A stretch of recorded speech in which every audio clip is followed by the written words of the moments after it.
Welcome to the second of 3 parts of an audio program entitled Rebuilding America's Inner Cities, Newark's Renaissance. This program was produced by the Rutgers University Technical Assistance Program and is being sponsored by the Economic Development Administration's University Center Program. This program brings you the highlights of a roundtable discussion regarding Newark's economic renaissance. Participating in the discussion were Monsignor William Linder of New Community Corporation, Dr. Clement Price of Rutgers University, and Mr. Dale Caldwell of the Newark Alliance. Moderating the discussion was Makiba Jackson. We hope you find the information in this program rewarding and insightful. Okay, getting back to the riots, and I promise this will be the last time we speak on this issue. Is Newark truly out of the shadow of the riots? I don't think so. I think the riots continue to frame Newark's contemporary history. It is it's the departure point for Newark over the last generation in some years. But having said that, I think that we now look upon the riots a little differently. I mean, there were some people, and I'm talking about reasonably intelligent people, who had some very atavistic views about the riots, who dismissed the riots as just sheer criminal behavior, who refused to locate the riots within a context, historical, moral, racial. And I think we're, as I said earlier, we know a whole lot more about how tough the 60s were. I mean, you had a war going on, you had a civil rights movement going on, you had a youth movement, you had just almost a transformation in the culture of this country. And the riots are absolutely explainable by knowing that context. And now I think we have some perspective that we didn't have just about 15 years ago. We had a conference at Rutgers Newark, the 30th anniversary of the riots, and one of the things the people who showed up to that conference learned is that there's several perspectives on the riots, and that is something that it almost has taken Newark 30 years to come to grips with. Monsignor Linder, what do you believe is the view that people have of Newark after the riots? Yeah, I think also there's been an effort in history to suppress really those events, those historical events, and I think that's a mistake. I think we need to deal with it. I think annually we should recognize the event. We can, as Dr. Price does, you have lectures and so on. There's much we can do to really kind of recognize that time, because it's an opportunity for us to learn what caused them. You know, what was the positive element? If you walk down the streets of Newark in the first 5 days of the civil disorders, people had a sense of power, which they never had before. It was their streets. They walked down the middle of them. Now, after as time went on, it didn't take too long when you realized there were no food stores and a lot of other different types of businesses you needed or so on for to live. Then it became a problem, and then people began to reflect on it. The second, though, I think we need to talk about not only the summer disorders of July of '67, but the racial confrontations that took place in this city for another 10 years. I mean, they were violent. In fact, there was as much violence during that period of time as during those few days of civil disobedience or so. Mr. Caldwell, is Newark out of the shadow of the riots? What is your view? I think it's important. History, is so critical to the past is so critical to the future, and recognizing situations and recognizing why things happen. And the mistake that people make is that one day people wake up and that they're going to riot. No, the riots are brewing for years and years and years, and they're the manifestation of a lot of things that went before. I think it's a challenging time. Even the president-elect is talking about the economy, some issues with the economy. And I really, this is more national, but does relate to Newark. I think that there are a lot of people who have gotten into the job market, and if the economy turns around, there are many people who may lose their job, who've had a taste of just a little bit of success.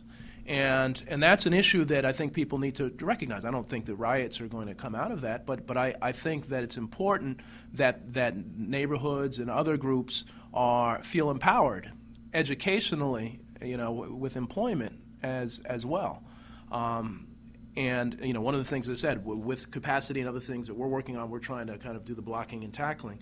But the city needs to unify even more than it has to really figure out and address the neighborhood issues. One of the nice things is the Cornwall Center that Rutgers has started, with the Cornwall Center on Urban Studies, which is focused on looking at these issues. I think they can play a critical role in helping to bring the neighborhoods along to where they need to be, but they can't do it alone. And every group in the city needs to really have an alliance to come together to look at those issues. I think that people have to recognize that, riots are very selective. We think that they're just out there totally out of control. I can tell you, for example, at Queen of Angels School, the parish that I was in, backs on West Kinney Junior High, which was West Kinney Junior High then. And we're separated by a narrow street of about 30 feet. And actually, all the windows at West Kinney were knocked out. Not one window in Queen of Angels was touched. There were businesses that some got burned, some didn't get burned. So it's highly selective. When people got angry, they had memories, and they tended to act on those memories.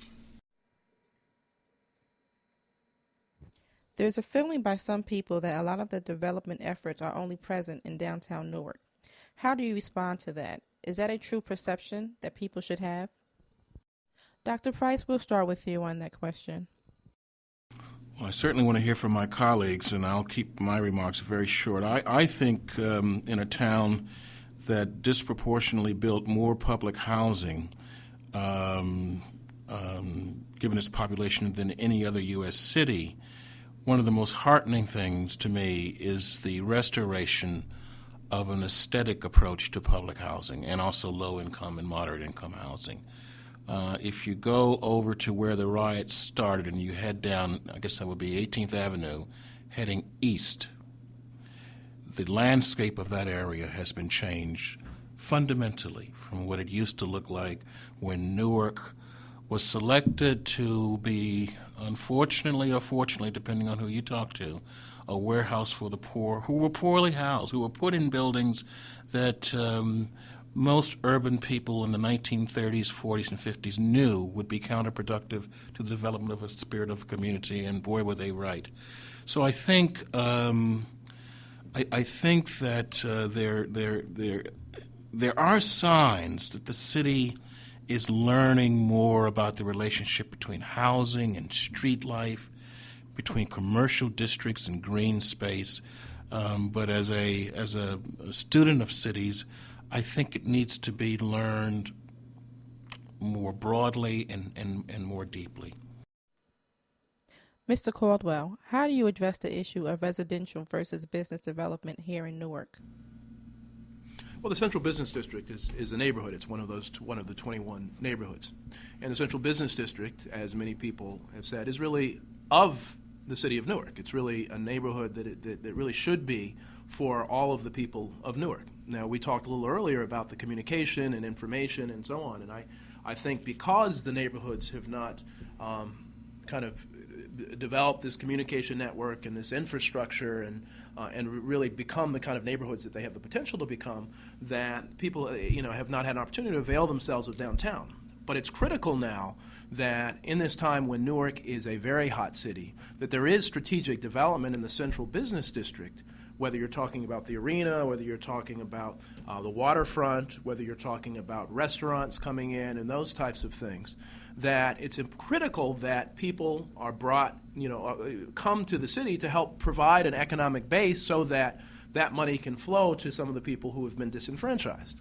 One of the things that I learned in 1986, I was part of a Rotary Group Study Exchange program in South Africa during apartheid. And I was denied admission to a movie theater and had a chance to go to Soweto to see both millionaires and folks who were very poor. What really killed apartheid was really a brain drain was a lot of people with resources and education and opportunity who actually cared about the people left. And one of the things that I think was a manifestation of the riots and some other things is that there are a lot of people who left.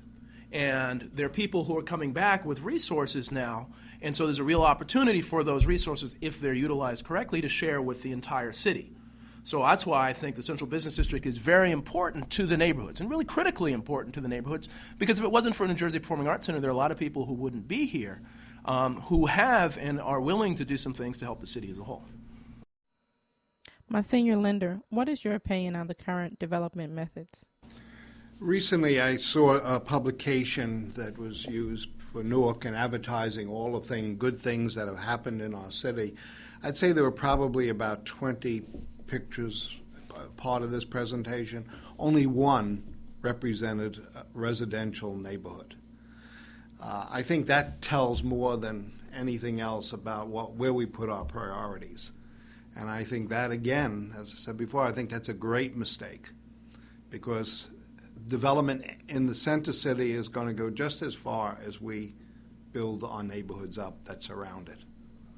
And that's where we have to really build a new Newark and have a renaissance. Getting to an issue of input and decision making, within your organizations, how much local input does your association allow in its decision making? Monsignor Linder? Yeah, we have, of course, we'd live or die on the whole thing of decision making, that issue. I mean, we have to have participation, or we would not exist as a community development group for very long. So we really put a lot of effort into it, but we might do a number of things. We do surveys. Doesn't always mean just town meetings, it means surveys. It means setting up focus groups. We just went through, actually, about 10 focus groups on one issue. We also have open meetings. And we also have, for example, with the case of the residents, we have, they form, each of the groups, we have about 20. They have their offices, and their offices come together monthly. And at those meetings, we really look for really the future, and they're planning really for the future and getting their ideas. So we'd approach it that way. We tend to try to get on the table like we did a nursing home. We never wanted to do a nursing home, but our seniors said they didn't want to go out of the community if they had to go to a nursing home. And they also found that there were not many openings for people with Medicaid. All our people were 100% Medicaid. So that changed the agenda. Actually, that went to the top. It almost bankrupted us, but we got through it. But I think you have to be responsive to the people in the community, that if that's what you're there for, and that's why the corporation was founded. Mr. Caldwell, how do you work with local communities? Well, as I mentioned, we're not operating programs directly and providing advice and support to the mayor and his staff and the superintendent and her staff. Obviously, on those issues, they are community related, and so there's significant community input on those issues. Take, for example, the schools. I mean, it is critical. It is critical that this is just such an opportunity. I can't stress how wonderful an opportunity it is to create a community school that doesn't close at 3. That has an opportunity for education and programs in the evening in every community and every neighborhood in Newark. So again, that type of input that the district has had is critical. In addition, as I said, we've helped to start this Clinton Hill collaboration, and that is community. I mean, we're not, we really help form it. We're not running it or anything, but really help them focus on trying to get some support to do some planning. Newark should be receiving Abbott funding for school construction. How can these funds benefit the city as a whole? Mr. Caldwell, we'll start with you. Well, the Abbott funds, I mean, as Dr. Price said, this is just a tremendous opportunity, not just with the construction, but with early education. Those funds go to provide early education, which is proven to be critical to success in life. There's politics about the funds. Those funds have have remained at the state and not flown to many of the Abbott districts. But one of the things that's very critical is that the district operate financially, should operate on a strong financial footing.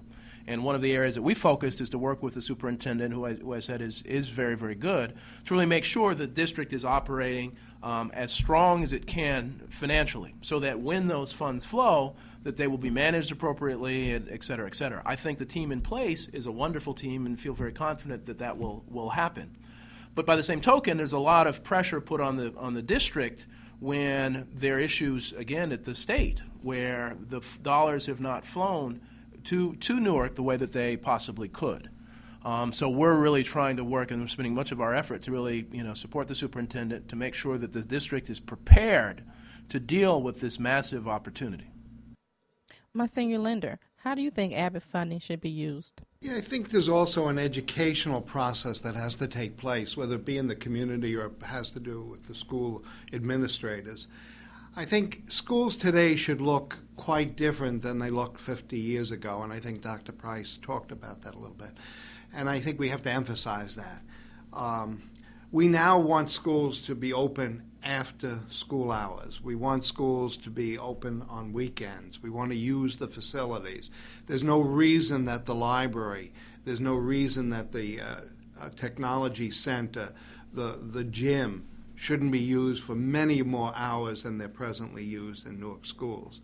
Well, one would be a design change, because the present designs we use are really unfriendly to that type of use.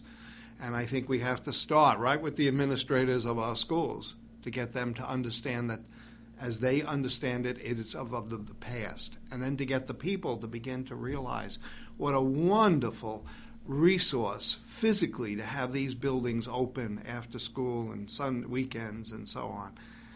And then that would hopefully get a change so we don't have to, when we want to use facilities, be told you have to get insurance and so on. We don't get separate insurance at St. Rose, where I am, when we have people using the building, and they use it all the time. It's under our blanket coverage for everybody. So what I think happens, we begin to think that way, that these are restricted places. They shouldn't be restricted places.